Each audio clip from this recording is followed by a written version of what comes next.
Galit na galit mga kababayan itong si Senator Rapi Tulfo na sinabon.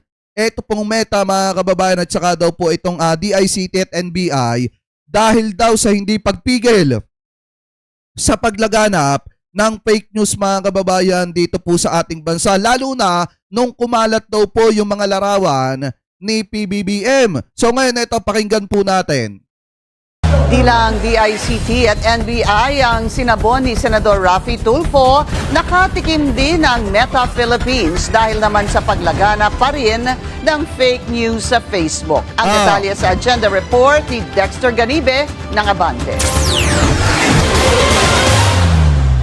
Umpisa pa lang ng pagdinig ng Senate Committee on Public Information and Mass Media, uminit na agad ang ulo ni Senador Rapi Tulfo sa kanyang pagtatanong kay Bernie Mustafa na siyang head ng public policy ng Meta. Ay, oo, ayos din yung snake do sa cellphone, no? Pag humaba, ang sarap. Philippines. What do I have to do to prove to you that those posts are all fake news? What do I have to do? Simply reporting to us, sir. I did report it to you. I reported it to you several times for so many weeks already, for crying out loud. Yes. But you never did anything. We follow the process in terms of... Sir, do you understand English? Ang tinutukoy ni Senador Rafi ay isang post sa Facebook na nagsasaad ng kanya umanong pahayag. Alam nyo, marami nagpasa sa atin ito nung nakaraan kaso hindi natin sinakyan kasi nga fake news yan mga kababayan. Yung sinasabi ni Rapi Tulfo na si Duterte daw ang ugat ng matinding problema at korupsyon dito sa ating bansa. Eh maliwanag naman na naglabas na yung lalo na yung social media account ni si Rapi Tulfo at yung Rapi Tulfo in Action na wala daw pong sinasabing ganyan si Senator Rapi Tulfo. At ang isa pa dyan mga kababayan kung titingnan nyo rin, nakakapagtaka dito sa daming pinapakalat na fake news lalo na laban sa ating mahal na presidente, itong kampo ni Maharlika mga kababayan, bakit hindi po maaksyonan? Yang mga yan na ipa-take down na lang yung account ng mga yan. Diba lalo na yung kalbo na umiiyak-iyak pa? Laban sa dating Pangulo na siyang ugat ng bulok na sistema sa Pilipinas.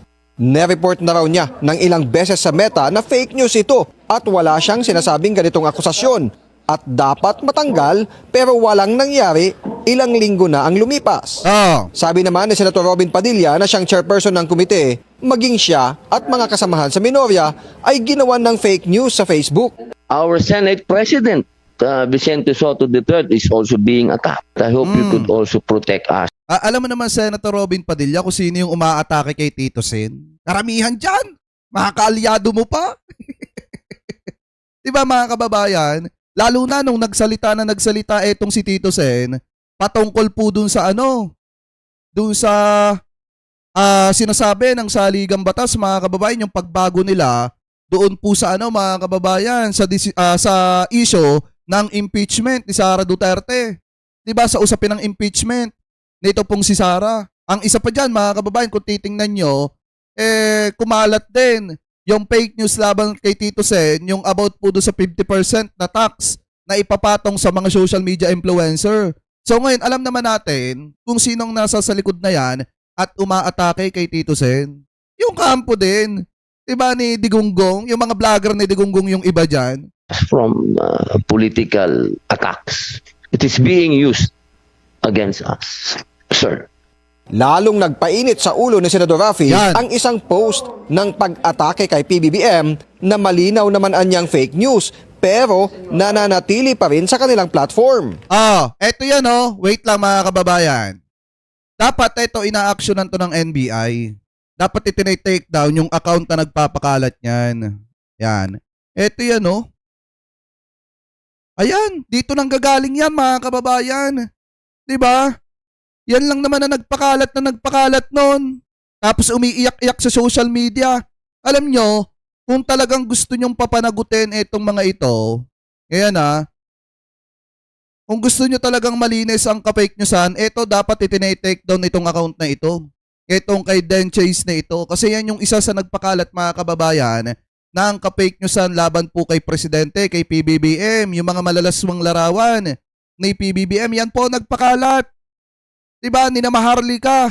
Kaya dapat talaga para matigil na yung mga kumakalat na ganyan, i-take down yung account na yan. Yun yung pinakamainam na dapat gawin. Ano pa, anyway, tuloy pa natin. The president is being disrespected here. Ah, Allow me, Mr. Chairperson. For this particular content, I think it's already been in process. In process. In process of. Why not take it down immediately? tama. Again, it has That's bullshit. stages, but we are in the process of No, addressing this no, it's being confidentially. sandali lang, sir. No, I'm not gonna buy it, Mr. Mustafa. Mhm. You know for a fact that that's a lie. That's fake news. Mm. Why would the president of the Republic of the Philippines be disrespected like this and you allow it? Okay. Eto mga malalanswang ano na yan, nanggaling yan dito mga kababayan. Ito yung nagpakalat. Yan, mga yan. Ang nagpakalat niyan. Kasi gusto nilang i-trigger ang presidente at ang first lady na magsampa ng kaso po laban sa kanila. And then kapag sinampahan sila ng kaso, papalabasin nila publicly na palapatol at nanggigipit ang gobyerno ni PBBM. Nanggigipit ang presidente, nanggigipit ang first lady. Diba? Kung alam nyo mga kababayan, kung ako lang yung mga nasa posisyon na yan, pina-take down ko na yan. Walang pero-pero. Diba? Nung naglabas ng ka-fake news ang mga to, pina-take down ko na yan. Kung ako yung nasa posisyon. Ano pa? Anyway, tuloy pa natin. And everybody knows that's a lie. And you know that's a lie. But you said there's a process before this will be taken down. Shame on you. Nakahinga naman ng maluwag si Senator Raffy nang hingin na ng Meta ang link ng nasabing post para ma-take down na ito ng Meta. Humingi rin siya ng paumanhin sa mga taga-Meta Philippines sa lumabas niyang inis sa mabagal na aksyon sa fake news sa FB. Umaasa naman si Senator Padilla sa mabilis na aksyon ng Meta sa fake news na dahilan kaya nagkakawatak-watakan niya ang mga Pilipino. This all of this fake news is messing our country so much. This one way of begging you to do something, brother. Hindi mo Because this is kailangan too much. Hindi mo kailangan magmakawa, Senator Robin Padilla, lalo na ikaw yung chairperson niyan ng mass media. 'Di ba? Ikaw yung chairperson niyan, dapat matigas ka magsalita. Dapat kapag ka mga ganyang usapin na, ang unang tirada diyan, kung hindi nyo tatanggalin yung baka mapilitan kami na gumawa ng aksyon laban sa Meta. 'Di ba? Ganyan agad mga kababayan dapat. Baka mapilitan kami maglabas ng panukalang batas na kundinahin ang Meta kung hindi niyo magagawa ng maayos ang trabaho nyo. Ganun lang kasimple. Hindi mo kailangan magmakaawa. Already. Too much of this pero is not. Pero sa bagay mga kababayan, si Senator Robin Padilla nga, di ba? Kumagat at sumakay din sa fake news. Nung inilabas niya mga kababayan, yung audio daw ni Jose Clark Castro na may kausap na isang vlogger at nagpipinance daw sa mga vlogger mga kababayan. Kahit nga siya, nabiktima siya ng fake news eh. 'Di ba? Kumagat siya sa fake news. Nagmukha pa nga siyang kahiya-hiya doon. Helping our country. And too much brainwashing, too much of everything. So really rely on you on this to help us, brother. Thank you. Inilatag naman ng DICT ang mga panukala na maaring maisama sa committee report para sa babalang kasing batas para rito. Kabilang na riyan ang pagmumulta sa mga sangkot sa fake news. Para sa agenda, Dexter Ganibe, Abante. Di ba mga kababayan, alam nyo, dapat talaga ito mga fake news na katulad nito. Kasi ito lang naman ang pinagmulan yan eh. Di ba? Umiiyak-iyak pa nga nung isang araw mga kababayan at kung ano-ano pa ang mga sinasabi laban po kay Presidente, kay PBBM. To the point na dumating pa nga sa punto na talagang naglabas sila ng mga video mga kababayan na ang paninira laban po kay PBBM. You know, yung pinag-usapan kanina sa balita mga kababayan. Ito mga ito, ang naglabas ng mga paninirang yan laban po kay Presidente. Kaya nga mga kababayan, dapat po talaga kung lalo na nagpakalat ng ganong fake news, dapat po talaga burahin na yung account, deleted agad. Para nang sa ganun mga kababayan, hindi na po pamarisan ng iba. Ano po, ulitin ko ito po yung nagpakalat ng fake news na kung saan si PBBM daw gumagamit ng ipinagbabawal na bato habang alam nyo na yun, nakikipag-tsoktsakan mga kababayan. So ka-fake newsan po yun at wala pong katotohanan. Of this fake news is messing our country so much. This one way of begging you to do something, brother, because this is too much already. Oh, Too much of this is not helping our country, and too much brainwashing, too much of everything. So really rely on you on this to help us, brother. Thank you. Inilatag naman ng DICT ang mga panukala na maaring maisama so yan mga kababayan, and then kung titingnan nyo rin, speaking of fake news, maliwanag din naman mga kababayan na itong pinamamalita ni Harry Roque na may colostomy bag. Si PBBM wala pong katotohanan yan. Kasi maliwanag naman yung sinabi dito ni Yusek Claire Castro mga kababayan. Kasi sabi po dito sa News 5, fake news peddler. Ito tinawag ni Palace Press Officer Yusek Claire Castro kay dating presidential spokesperson Harry Roque sa press briefing ngayong Miyerkules, February 11. Kasunod dito ng paglabas ni Roque ng mga litrato kung saan tila mayroon umanong colostomy bag si President Bongbong Marcos. Sabi pa dito, giit ni Castro, hindi na dapat dalhin sa anumang usapan ng ang mga fake news peddler tulad ni Roque. Ang masama kasi ang mga rumor, mga chismis, walang katotohanan na nakakapanira sa gobyerno, nakakapanira sa Pangulo at nakakaapekto sa ekonomiya mga kababayan. So ngayon, pakinggan po natin yung mismong sagot ni Yusek Claire mga kababayan patungkol po sa fake news na yan ni Harry Roque. Kaya nga dapat inaaksyonan yan. Diba kapag gumawa ng fake news si Harry Roque, ano ba ang pinakamagandang dapat gawin? O i-delete, tanggalin sa Meta yung account ng mga yan. Para na sa ganun, hindi na po pamarisan. Fake news kung tawagin ng Malacanang ang akusasyong may colon cancer ang Pangulo. May restback din ng palasyo sa paratang ni VP Sara na ginigipit ang kanyang mga kaalyado sa Senado. Narito ang agenda report ni Ivy Reyes.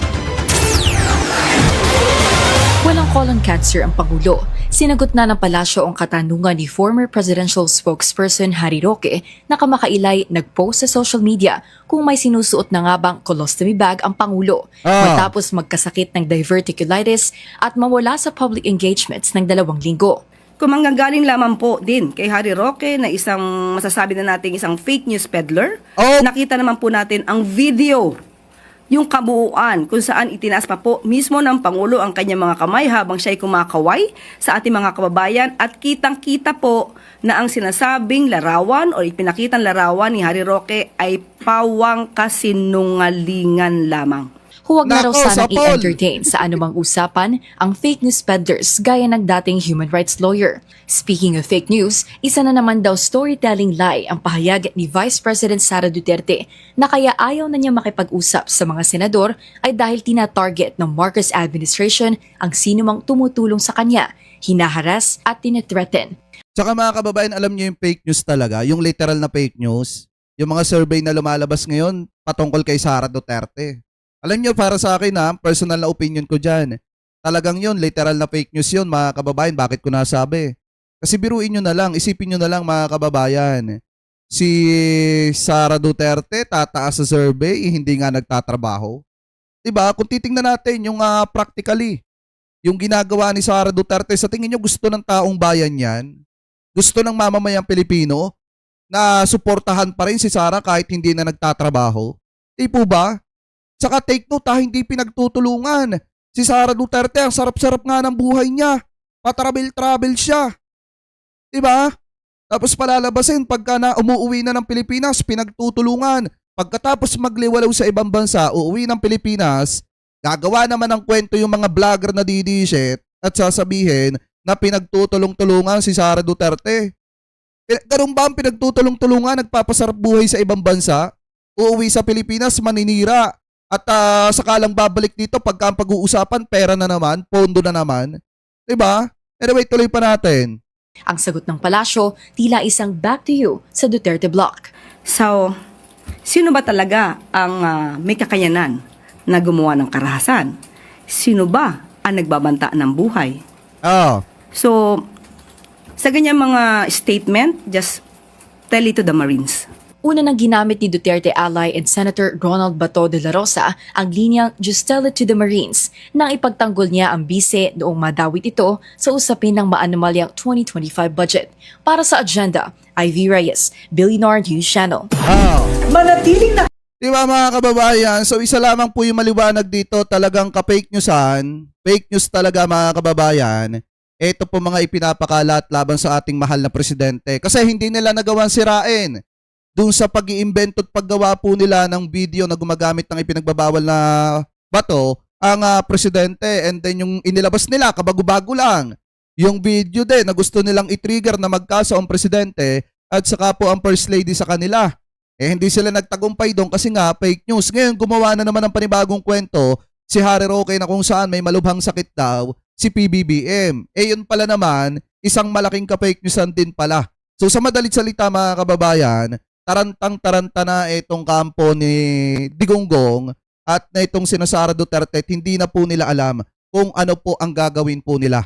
Mga kababayan, ano po. So ngayon, ito isang maliwanag na talagang yung inilabas ng mga DD-shirt, yung pinakalat nila na mga larawan ni Presidente, na fake newsan po talaga yan. At yan po mismo ay natalakay ni Senator Raffy Tulfo. Ano po, kasi nga walang gaanong ginagawang aksyon ang Meta. Kaya nga daw sa mga kinauukulan dyan, kapag ka nakita ninyo na nagpalabas na ng ka-fake newsan ito pong vlogger na ito, dapat i-take down nyo na agad ang account dyan sa Facebook para nang sa ganon hindi na po pamarisan.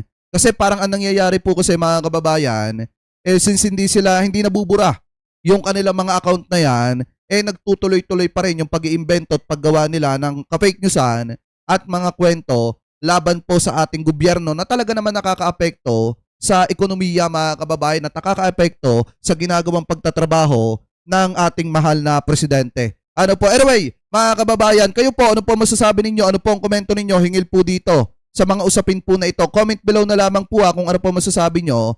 Hingil po dito sa mga issue po na yan na pinag-usapan po natin.